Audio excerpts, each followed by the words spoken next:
Hello and welcome to electrical power. आज के lecture में हम डिस्कस करने वाले हैं simplex lap binding, duplex lap binding, triplex lap binding. मतलब हम यहाँ पे डिस्कस करेंगे लैप बाइंडिंग होती क्या है, ओके, और उसके टाइप क्या होते हैं, इसके बारे में डिस्कस करेंगे। सेकंड टाइप की जो बाइंडिंग होती है वो हमारी वेव बाइंडिंग होती है, जो कि हम डीसी मशीन्स में यूज़ करते हैं। तो मेनली हम दो टाइप की बाइंडिंग यूज़ करते हैं अपनी डीसी मशीन्स में। पहली होती है हमारी लैप बाइंडिंग और दूसरी जो होती है वो होती है वेव बाइंडिंग। ओके, तो लैप बाइंडिंग जो होती है वो तीन टाइप से की जाती है। एक तो सिंप्लेक्स लैप बाइंडिंग होती है, दूसरी जो होती है वो ड्यूप्लेक्स होती है, और थर्ड जो होती है वो ट्रिप्लेक्स होती है। और फिर आती है हमारी वेव बाइंडिंग। तो वेव बाइंडिंग के भी दो टाइप होते हैं, एक प्रोग्रेसिव होती है और दूसरी होती है रेट्रोग्रेसिव। ओके, तो चलिए स्टार्ट करते हैं हम। लैप बाइंडिंग सबसे पहले हम स्टार्ट करेंगे। तो लैप बाइंडिंग जो होती है वो वहाँ पे यूज़ की जाती है जब हमें रिक्वायरमेंट हो लो वोल्टेज एंड हाई करंट की, है ना, तब वहाँ पे हम क्या करते हैं, लैप बाइंडिंग की का यूज़ करते हैं। और यहाँ पे जो करंट आई होता है वो पैरेलल पाथ पे डिपेंड करता है। मतलब अगर हमें करंट को इंक्रीज करना है तो हमें parallel number of parallel paths को क्या करना पड़ेगा, इंक्रीज करना पड़ेगा। ओके, अभी मैं बताऊंगा पैरेलल पाथ होते क्या है। ओके, तो हम क्या करेंगे, यहाँ पे number of parallel path increase करना पड़ेगा, और number of parallel path increase करने के लिए हमें नंबर ऑफ कंडक्टर बढ़ाने पड़ेंगे। तो इसकी वजह से जो ओवरऑल कॉस्ट होगी हमारी वो यहाँ पे इंक्रीज हो जाती है। ओके, नेक्स्ट पॉइंट हमारा आता है the each armature coil is connected to the adjacent segment on the commutator. अब जैसा कि हम जानते हैं कि हमारी जो डीसी मशीन है ना, तो उसमें हम कम्यूटेटर पे यूज़ करते हैं। क्यों यूज़ करते हैं? क्योंकि हमारा जो हमारा मशीन होता है उसमें क्या होता है, जो ईएमएफ इंड्यूस्ड होता है वो होता है अल्टरनेटिंग नेचर का, है ना। जो करंट इंड्यूस्ड होता है वो हमारा जो करंट हमारा इंड्यूस होता है वो हमारा अल्टरनेटिंग नेचर का होता है। तो उसे हमें डीसी में कन्वर्ट करने के लिए कम्यूटेटर का यूज़ करते हैं। तो ईच एंड जो होता है, the end of each armature coil is connected to the adjacent segment on the commutator. The number of brushes in the lap winding is equal to the number of parallel paths, and these brushes are equally divided into negative and positive polarity. तो ये हमारे कुछ special जो हमारे lap winding के points हो गए, है ना। एक यहाँ इसका एक डिसएडवांटेज भी होता है कि ये क्या करता है, लेस ईएमएफ हमें देता है as compare to the wave winding. Okay, तो इसकी वजह से इसकी जो ओवरऑल कॉस्ट होती है, सबसे पहले मतलब ये जो होता है इसका लैप लेस होगा वेव बाइंडिंग के कंपैरिजन में। तो इसके लिए हमें क्या करना पड़ेगा, रिक्वायरमेंट होगी मोर नंबर ऑफ कंडक्टर की, यहाँ पे हमें यूज़ करना पड़ेगा, जिसकी वजह से जो कॉस्ट होगी वो इंक्रीज हो जाती है। तो ये इसका एक डिसएडवांटेज होता है। अब जो हमारी लैप बाइंडिंग होती है मेनली तीन टाइप से की जाती है। पहली होती है सिंप्लेक्स लैप बाइंडिंग, सेकेंड होती है duplex lap binding, and third होती है ट्रिप्लेक्स लैप बाइंडिंग। तो सबसे पहले हम डिस्कस करेंगे सिंप्लेक्स लैप बाइंडिंग के बारे में। तो a winding in which the number of parallel path between the brushes is equal to the number of poles is called the simplex lap winding, है ना। तो यहाँ पे हमारी जो सिंप्लेक्स लैप बाइंडिंग होती है उसमें नंबर ऑफ पैरेलल पाथ, मतलब कि ए, उसको हम नंबर ऑफ पैरेलल पाथ को ए से रिप्रेजेंट करते हैं, है ना। Between the brushes is equal to the number of poles is called simplex lap binding. मतलब जो हमारे नंबर ऑफ पैरेलल पाथ होंगे ए वो इक्वल टू होंगे नंबर ऑफ पोल्स के, है ना। तो नंबर ऑफ पोल्स हमारे सिंप्लेक्स लैप बाइंडिंग है तो कुछ इस तरीके से होती है। यहाँ से हमारा एक कॉइल स्टार्ट होगी, फर्स्ट कॉइल स्टार्ट होगी और यहाँ पे आके इस सेगमेंट पे आके ज्वाइंट हो जाती है ना। फिर यहाँ से जो सेकंड कॉइल होती है वो हमारी यहाँ से स्टार्ट होती है, इसी सेगमेंट से कुछ इस तरीके से आके इस सेगमेंट पे लग गया। यहाँ पे हमने केवल तीन सेगमेंट ही लिए हैं, 1 2 3। यहाँ से ऐसे बहुत सारे सेगमेंट होते हैं और ऐसे बहुत सारे हमारे पास क्या होते हैं बहुत सारे हमारे पास नंबर ऑफ कॉइल्स होती हैं, है ना। जिसकी वजह से नंबर ऑफ कॉइल्स को जब हम मिलाते हैं तो हमें क्या मिलती है, वाइंडिंग मिलती है। तो ये नोट कर लीजिए आप कि अगर हमें वाइंडिंग बनानी है तो सबसे पहले हमें क्या करना पड़ेगा, कंडक्टर्स लेने पड़ेंगे, है ना। कंडक्टर्स को मिला के हम फिर क्या करते हैं, कॉइल्स बनाते हैं, और बहुत सारी कॉइल्स को मिला के फिर हम क्या करते हैं, मतलब सबसे पहले वायर से हमने कॉइल्स बनाई, कॉइल से फिर क्या मिलकर बनेगी, वाइंडिंग हमारी तैयार हो जाती है। तो जो हमारी वाइंडिंग रहती है वो कुछ इस तरीके, सिंप्लेक्स लैप बाइंडिंग में हमारी वाइंडिंग इस तरीके से कनेक्ट रहती है कि फर्स्ट वाइंडिंग यहाँ सेगमेंट 1 से स्टार्ट हुई और यहाँ जाके कैसे हो गई है, सेगमेंट 2 पे लग गई, और सेकंड हमारी जो है वो इसी सेगमेंट 2 से स्टार्ट होगी और जाके नेक्स्ट सेगमेंट पे सेगमेंट पे ये एंड हो जाएगी। फिर हमारी थर्ड जो है, ऐसी करके बहुत सारे सेगमेंट होते हैं और ऐसी करके हमारी बहुत सारे नंबर ऑफ कॉइल्स होती हैं, है ना, जो कि क्या करती हैं, हमारी वाइंडिंग बनाती हैं। तो नेक्स्ट कॉइल होगी वो क्या होगी, यहाँ से कुछ इस तरीके से स्टार्ट होगी और जाके नेक्स्ट सेगमेंट पे हो जाएगी। फिर उसी सेगमेंट से, जैसे कि ये सेकंड से ये कनेक्ट हुई थी हमारी सेकंड वाली, वैसे यहाँ का नेक्स्ट सेगमेंट होगा, उससे हम सेकंड कॉइल को क्या कर देंगे, इसी तरीके में कनेक्ट कर देंगे। मतलब कि यहाँ पे जो वाइंडिंग कनेक्ट होती है तो क्या होती है, कुछ इस तरीके से कनेक्ट होती है। तो number of parallel path is equal to number of poles. तो यहाँ पे जो होंगे, ये जो ऊपर साइड के जो हमारे, ये क्या है, हमारी पीछे साइड, मतलब हमने वाइंडिंग को लपेटते हैं उस पर, है ना। वाइंडिंग जब हम करते हैं तो हमारा एक कंडक्टर जो है वो आगे आता है, दूसरा कंडक्टर पीछे जाता है। तो जो आगे कंडक्टर होंगे वो नॉर्थ पोल बनाएंगे, जो पीछे के कंडक्टर होंगे वो हमारे क्या करेंगे, साउथ पोल बनाएंगे। तो यहाँ पे पोल क्या हो गए हमारे, तो हो गए एन और एस, तो दो नंबर ऑफ पोल्स हैं। और यहाँ पे नंबर ऑफ पैरेलल पाथ भी दो है। नंबर ऑफ पैरेलल पाथ क्या कहलाता है, यहाँ से ये जो पैरेलल पाथ है ये हमारा क्या हो गया, एक पैरेलल पाथ। मतलब यहाँ पे कंडक्टर क्या है, ये जो है ना, इतना जो पोर्शन होता है ये हमारा कंडक्टर कहलाता है ना। तो ये हमारा दो कंडक्टर मिला के एक पैरेलल पाथ हमारा बनता है। मतलब यहाँ से शुरू हुआ और यहाँ से जाके ये हमारा एक पैरेलल पाथ हो गया। सेकंड पैरेलल पाथ है जो यहाँ से शुरू होगा और कुछ इस तरीके से जाके खत्म हो जाएगा। तो नंबर ऑफ पैरेलल पाथ जो हमारे होते हैं वो यहाँ पे दो है ना, दो ही रहेंगे हमेशा। कोई भी हम देख लें तो नंबर ऑफ कितनी भी हम यहाँ पे इस तरीके से कॉइल अगर हम सिंप्लेक्स लैप बाइंडिंग कर रहे हैं तो हमारे जितने भी नंबर ऑफ पैरेलल पाथ होंगे वो हमारे हमेशा दो होंगे, क्योंकि नंबर ऑफ पोल्स भी हमारे कितने होते हैं, दो होते हैं, एन और एस, है ना। तो यहाँ पे नंबर ऑफ पैरेलल पाथ क्यों हो रहे हैं इक्वल पोल्स के, क्योंकि हमारी बाइंडिंग जो वो कुछ इस तरीके से कनेक्ट है नेक्स्ट सेगमेंट पे। और ये वाली जो है नेक्स्ट बाइंडिंग जो है ना, नेक्स्ट कॉइल जो हमारी है वो कुछ इस तरीके से कनेक्ट है ना। तो जब इस तरीके से हमारी बाइंडिंग की जाती है तो वहां पे number of parallel path is equal to number of poles होते हैं, क्योंकि यहाँ पे हर कॉइल में केवल क्या होगा, मतलब यहाँ पे इस तरीके से अगर कनेक्ट है तो हमेशा नंबर ऑफ पैरेलल पाथ कितने रहेंगे, हमारी टू ही रहेंगे, है ना। फिर नेक्स्ट जाएगी तो वहां पे भी टू ही रहेंगे। हर बाइंडिंग में हमारी क्या हो जाएगी, यहाँ पे जो बाइंडिंग करे उसमें नंबर ऑफ पाथ हमेशा टू रहे, सॉरी टू नहीं, मतलब नंबर ऑफ पोल्स की इक्वल रहते हैं। सॉरी मैंने गलत बोल दिया।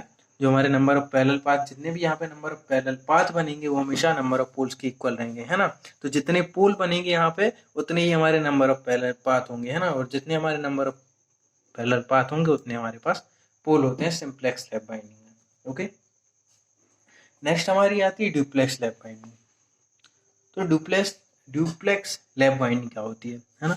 सो a binding in which the number of parallel path between the brushes is twice the number of poles is called duplex lap binding. मतलब क्या होगा, यहाँ पे जो हमारे नंबर ऑफ पैरेलल पाथ होंगे इज इक्वल टू क्या होंगे, 2 into number of poles. Okay, मतलब ड्यूप्लेक्स लैप बाइंडिंग का मतलब ये है कि हमारे जो नंबर ऑफ पैरेलल पाथ होते हैं वो कितने होते हैं, 2 इंटू नंबर ऑफ पोल्स। तो जितने हमारे नंबर ऑफ पोल्स होंगे उससे क्या होंगे, ट्वाइस, उसके ट्वाइस, मतलब दो गुने कितने होंगे, हमारे नंबर ऑफ पैरेलल पाथ होंगे। तो ये जो बाइंडिंग है ड्यूप्लेक्स बाइंडिंग कुछ इस तरीके से की जाती है। ये हमारा फर्स्ट सेगमेंट है। अभी हम क्या कर रहे थे सिंप्लेक्स में कि हमारी ये यहाँ से जा रही थी और किस इस तरीके से केवल एक ही टर्न लिया था इसने, है ना, केवल एक ही टर्न लिया था और सेगमेंट पे जाके हमने इसको लगा दिया था, है ना। तो हमारी सिंप्लेक्स लैप बाइंडिंग थी। तो इसमें हम क्या कर रहे थे, जितने भी हमारे नंबर ऑफ पैरेलल पाथ होंगे उतने हमारे नंबर ऑफ पोल्स हो रहे थे। मतलब जितने नंबर ऑफ यहाँ पे पोल्स बनेंगे, है ना, उतने नंबर ऑफ पैरेलल पाथ हमें मिल जाएंगे, है ना। और नंबर ऑफ पैरेलल पाथ निकालने का सबसे अच्छा तरीका होता है, ये हमारे जैसे कि कॉइल 1 है और ये हमारी कॉइल 2 है। तो यहाँ पे ये कोने देख लेते हैं हम, है ना। ये जितने यहाँ पे हैं उतने हमारे कितने होंगे, पैरेलल पाथ होंगे। तो एक और एक 2 है, तो यहाँ पे नंबर ऑफ पैरेलल पाथ भी हमारे 2 हैं। अगर ये 3 होती हैं और इसी तरीके से बाइंडिंग कनेक्ट होती है, नंबर ऑफ पैरेलल पाथ हमारे कितने हो जाते, 3 हो जाते, है ना। 4 होती तो 4 हो जाते। तो इस तरीके से रहते हैं, है ना। अब यहाँ पे हम देखते हैं ड्यूप्लेक्स लैप बाइंडिंग में क्या होता है कि जो हमारी नंबर ऑफ पैरेलल पाथ होते हैं between the brushes is twice the number of poles. Okay, तो यहाँ पे देखते हैं हम, तो हमारी फर्स्ट जो कॉइल हमारी होगी वो कुछ इस तरीके से गई, है ना। और ये क्या होगा, एक नहीं, यहाँ पे कितने राउंड हुए, ये सेकंड राउंड हो गया। और इसके बाद जाके हम सेगमेंट पे कनेक्ट हुआ, है ना। तो इसमें कितने टर्न हुए, एक ये हो गया और दूसरा क्या हो गया, ये हो गया। तो ये हमारी क्या कहला गई, ड्यूप्लेक्स लैप बाइंडिंग कहला गई, है ना। फिर हमने सेकंड कॉइल स्टार्ट हुई तो वो कहाँ से होगी, यहीं से स्टार्ट होगी, और फिर इसमें क्या हो गया, ये फर्स्ट कंप्लीट हुआ, यहाँ पे सेकंड टर्न हमने कंप्लीट किया। तो जब हमारी एक कॉइल हमने ली, उसके अंदर 2 टर्न किया हमने, है ना, डबल बार टर्न करिए उसको, तो वो हमारी क्या कहलाती है, ड्यूप्लेक्स लैप बाइंडिंग कहलाती है। तो अब यहाँ पे नंबर ऑफ पोल्स हम देखते हैं, तो यहाँ पे देखो नंबर ऑफ पोल्स हमारे क्या बनेंगे, एक n बनेगा ड्यू टू द, ये क्या हमारी ऊपर की होंगी, ये हमारे पीछे की होंगे, पीछे कंडक्टर होंगे, है ना। तो ये जो हमारे आगे के कंडक्टर है उनसे n पोल बनेगा, और पीछे कंडक्टर है उनसे s पोल बनता है। ओके, तो अब यहाँ पे नंबर ऑफ पैरेलल पाथ कितने हो रहे हैं, तो यहाँ पे चूंकि एक कॉइल में हमने 2 टर्न लिए हैं, तो यहाँ पे हमारे क्या हो रहे हैं, नंबर ऑफ पैरेलल पाथ देखो, एक ये हो गया और दूसरा ये हो गया। तो एक कॉइल में 2 पैरेलल पाथ हमें मिल रहे हैं, है ना। तो 2 पैरेलल पाथ हमारे ये हो गए, और हमारी नेक्स्ट कॉइल देखो, एक पैरेलल पाथ हमारा ये कंप्लीट हुआ, दूसरा पैरेलल पाथ हमारा ये कंप्लीट हुआ। तो ये हमारे कितने होगा, टोटल 4 पैरेलल पाथ होगा। पोल हमारे पास कितने, केवल 2 ही पोल है यहाँ पे, है ना। तो यहाँ पे हमें कैसे मिल गए, तो नंबर ऑफ पैरेलल पाथ हमारे पास कितने हैं, ए इज इक्वल टू हमारे पास 4 है, और पी इज इक्वल टू हमारे पास 2 है। तो यहाँ से हमें क्या मिल गया कि जो नंबर ऑफ पैरेलल पाथ होते हैं वो 2 इंटू नंबर ऑफ पोल्स होते हैं, है ना। ये हमें यहाँ से मिल गया ड्यूप्लेक्स बाइंडिंग से, है ना। तो एक और इसका सबसे आसान तरीका है, यहाँ पे जितने कोने दिख रहे हैं उतने हमारे नंबर ऑफ पैरेलल पाथ हो जाएंगे, और यहाँ पे हमारे ये 2 पोल बन गए अब यहाँ पे, है ना। और अगर इसमें कंडक्टर गिनना हो, कंडक्टर कितने हैं, तो ये जो सीधी लाइन होती है ना, ये हमारे कंडक्टर को हम गिन सकते हैं। तो 1 2 3 4 5 6 7 8 टोटल नंबर ऑफ कंडक्टर यहाँ पे, है ना। तो ये हमारी हो गई ड्यूप्लेक्स लैप बाइंडिंग। नेक्स्ट हमारी आती है ट्रिप्लेक्स लैप बाइंडिंग। तो ड्यूप्लेक्स लैप बाइंडिंग में हमने क्या किया था, एक कॉइल में हमने 2 टर्न लिए थे। तो ऐसे क्या होगा, ट्रिप्लेक्स जो लैप बाइंडिंग होगी उसमें हम क्या करेंगे, 2 की जगह 3 टर्न लेंगे, है ना। तो यहाँ पे हमारा क्या हो जाएगा, a winding in which the number of parallel path between the brush is 3 times the number of poles is called the triplex lap binding। मतलब A is equal to हमारा क्या हो जाएगा, 3 इंटू नंबर ऑफ पोल्स हो जाएगा। तो यहाँ पे हम देखते हैं पहली वाइंडिंग हमारी यहाँ से स्टार्ट होती है, नंबर सेगमेंट हमने यहाँ पे 3 माने, बहुत सारे सेगमेंट होते हैं, उसी तरीके से बहुत सारी हमारी कॉइल्स कनेक्ट हो जाती हैं और एक वाइंडिंग फॉर्म हो जाती है। तो एक कॉइल हमने फर्स्ट कॉइल ली, उसको हमने एक टर्न किया, ये, है ना। अब अगर सिंप्लेक्स होती तो इसको हम ले जाके यहाँ पे कनेक्ट कर देते, बट और अगर ड्यूप्लेक्स होती तो हम एक और टर्न लगा के इसको यहाँ पे कनेक्ट कर देते नेक्स्ट सेगमेंट पे।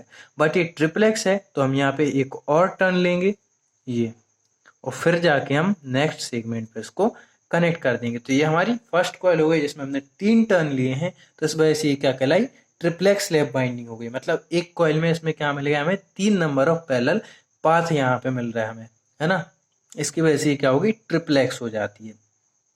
ओके, नेक्स्ट कॉइल हम स्टार्ट करेंगे तो इसी सेगमेंट से स्टार्ट होगी। तो ये गई हमारी, तो यहां से एक टर्न, 2 टर्न,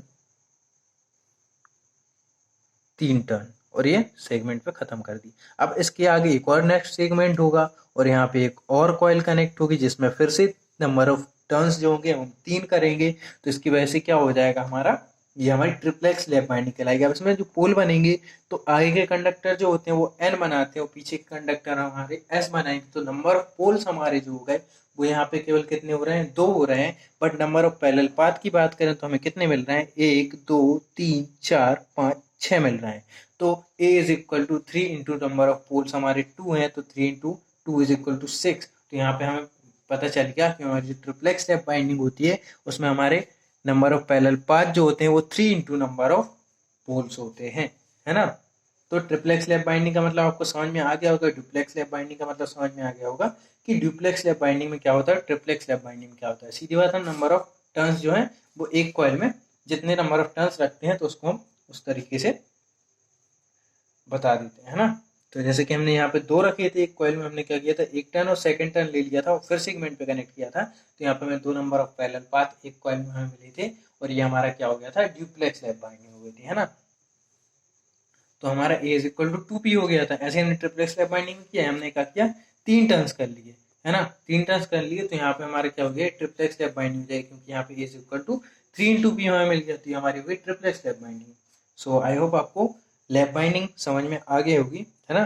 तो सिंप्लेक्स लैप बाइंडिंग में बता चुका हूँ कि जितने नंबर ऑफ पोल्स बनते हैं उतने नंबर ऑफ पैरेलल पाथ बनेंगे। बाइंडिंग, यहाँ पे NS बना। नेक्स्ट जो हमारी वाइंडिंग्स कनेक्ट होंगी, 2 और वाइंडिंग कनेक्ट हुई मान लो, है ना, तो 2 और पोल बन जाएंगी, S का अपोजिट N, और है ना, यहाँ पे 2 नंबर ऑफ पोल्स थे N और S, है ना। तो अगर ऐसे ही 2 कॉइल और यहाँ पे कनेक्ट होंगी तो 2 पोल और जनरेट हो जाएंगे, तो A is equal to P हो जाएगा। अभी A इज इक्वल टू 2 है और P इज इक्वल टू भी 2 है, तो दोनों बराबर है ना। अगर 4 कॉइल्स यहाँ पे हो जाएंगी तो यहाँ पे पोल्स भी कितने हो जाएंगे, 4 डेवलप हो जाएंगे। ओके, तो ये हमारी सिंप्लेक्स लैप बाइंडिंग होती है। तो आई होप आपको लैप बाइंडिंग समझ में आई होगी, आ गई होगी। अगर कोई डाउट है तो आप कमेंट करके मुझे बता सकते हैं। ओके, नेक्स्ट हमारी होती है वेव बाइंडिंग। तो वेव बाइंडिंग का यूज हम कहाँ पे करते हैं? So a binding in which the number of parallel path is always equal to 2। इसमें नंबर ऑफ पैरेलल पाथ जो होते हैं वो हमेशा 2 ही रहते हैं, इस वजह से हम इसको क्या कहते हैं, वेव बाइंडिंग बोलते हैं, है ना। मतलब इसमें जो नंबर ऑफ पैरेलल पाथ मैंने आपको बताए थे वो हमेशा कितने रहेंगे, 2 ही रहेंगे, है ना। कभी ऐसा नहीं होगा कि नंबर ऑफ पैरेलल पाथ 3 हो गए, है ना। नंबर ऑफ पैरेलल पाथ हमेशा इसमें 2 ही रहते हैं। तो नेक्स्ट जो होती है यूज कहाँ पे होती है ना, so when we require high voltage and low current, तो वहां पे हम क्या करते हैं, वेव बाइंडिंग का यूज करते हैं। तो वेव बाइंडिंग में हमें क्या होता है, हाई वोल्टेज मिलता है और लो करंट मिलता है। ओके, तो जहाँ पे हमें ये एप्लीकेशन चाहिए होगी वहां पे हम अपनी वेव बाइंडिंग को यूज करेंगे। Okay, in this binding we connect the end of one coil to the starting of another coil. तो ये क्या बोल रहे हैं कि इसका हम क्या करते हैं, जो हम बाइंडिंग करते हैं ये, इसमें हम क्या करते हैं, एंड ऑफ वन कॉइल, पहली कॉइल का जो एंड होगा वो हम क्या करेंगे, दूसरी कॉइल के starting to the starting of another coil का जो स्टार्टिंग है उससे क्या करते हैं, हम कनेक्ट कर देते हैं of same polarity as that of the first coil. Okay, same polarity में, जिस पोलैरिटी में हमारी क्या थी, फर्स्ट कॉइल कनेक्ट थी। Since coils are connected in series, so we also called it series winding. यहाँ पे हम क्या कर रहे हैं, जो हमारी वाइंडिंग्स हैं वो हमारी सीरीज में कनेक्ट हो रही हैं, है ना, क्योंकि हमने क्या किया, the end of one coil is connected to the starting of another coil. तो इसकी वजह से ये क्या कहलाएगी, सीरीज में कनेक्ट होंगी, तो इसको हम बोलते हैं series winding. It gives sparkless commutation, है ना। अगर हमें स्पार्कलेस कम्यूटेशन चाहिए तो हम वहाँ पे वेव बाइंडिंग का भी यूज कर सकते हैं ना। और बाकी स्पार्क को खत्म करने के बहुत सारे तरीके होते हैं, है ना, उनको हम आगे चल के डिस्कस करेंगे। बट जो हमारी वेव बाइंडिंग होती है वो हमारी स्पार्कलेस कम्यूटेशन देती है, इसका एक एडवांटेज होता है ना। Number of brushes is equal to the number of parallel path. तो यहाँ पे जो नंबर ऑफ ब्रशेस होंगे वो हमेशा इक्वल होंगे to the number of parallel paths. It generate high EMF as compare to other winding and it cannot be used for high current rating machines. Wave winding are of two types, first is progressive and second is retrogressive. तो सबसे पहले तो हम देख लेते हैं किस तरीके से कनेक्ट होंगी और यहाँ पे नंबर ऑफ पैरेलल पाथ हमेशा 2 क्यों रहेंगे। तो यहाँ पे हम देखते हैं कि यहाँ पे हमारी जो है वाइंडिंग यहाँ से कनेक्ट है, एक ये वाइंडिंग भी रहे, मतलब ये कॉइल भी रहेगी ना, और जो एक सेगमेंट से कनेक्ट है, दूसरी कॉइल जो हमारी यहाँ से स्टार्ट हो रही है और जाके कहाँ पे लग रही है, इस सेगमेंट पे लग रही है। और दूसरी कॉइल जो है वो कैसे कनेक्ट है, ये जो कनेक्ट है वो किस तरीके से कनेक्ट है कि इसका जो एंड पॉइंट है ना, वो कनेक्ट हो रहा है इस वाली कॉइल के स्टार्टिंग पॉइंट से, है ना। तो ये कनेक्ट हो गई हमारी सीरीज में और इसमें नंबर ऑफ पैरेलल पाथ जो है वो हमारे केवल 2 रहेंगे, है ना। तो नंबर ऑफ पैरेलल पाथ हमेशा हमारे 2 ही रहते हैं। ओके, तो यहाँ पे जो मिलके बनाएगी वाइंडिंग वो हमारी N बनाती है, यहाँ पे S बनाएगी। सेम यहाँ पे भी वाइंडिंग होगी हमारी, है ना, कॉइल्स होंगी तो वो भी मिलके क्या बनेंगे, N और S पोल डेवलप करती हैं हमारी। तो ये वेव बाइंडिंग हमारी कुछ इस तरीके से कनेक्ट रहती है।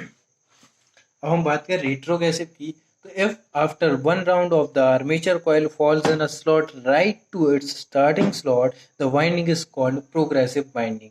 प्रोग्रेसिव बाइंडिंग क्या करेगी, नाम से समझ में आ रहा है, प्रोग्रेस करेगी, है ना। तो उसमें क्या होगा, एक कॉइल का हम क्या करेंगे, after one round of the armature coil, armature की जो कॉइल होगी उसका एक राउंड कंप्लीट होने के बाद अगर वो क्या करता है, in our slot right to its starting slot, उस जो जिस स्लॉट से वो स्टार्ट हुई थी उसके राइट वाले स्लॉट पे जाके क्या होती है, फॉल होती है ना, जुड़ती है। तो वहां पे ये वाइंडिंग हमारी क्या कहलाती है, प्रोग्रेसिव वाइंडिंग कहलाती है। जैसे कि यहाँ पे देखा जा सकता है कि यहाँ से हमारी ये वाइंडिंग स्टार्ट हुई और जाके इसके राइट साइड वाले सेगमेंट या स्लॉट पे जाके कनेक्ट है, तो ये हमारी क्या कहलाएगी, प्रोग्रेसिव वेव बाइंडिंग कहलाएगी। और सेकंड बाइंडिंग ये हमारी कुछ इस तरीके से कनेक्ट हो जाएगी, और फिर हमारी थर्ड बाइंडिंग कनेक्ट हो जाएगी, और ऐसे करके हमारी बहुत सारी बाइंडिंग्स कनेक्ट होती हैं, मतलब बहुत सारी कॉइल्स कनेक्ट होती हैं और बाइंडिंग बनाती हैं।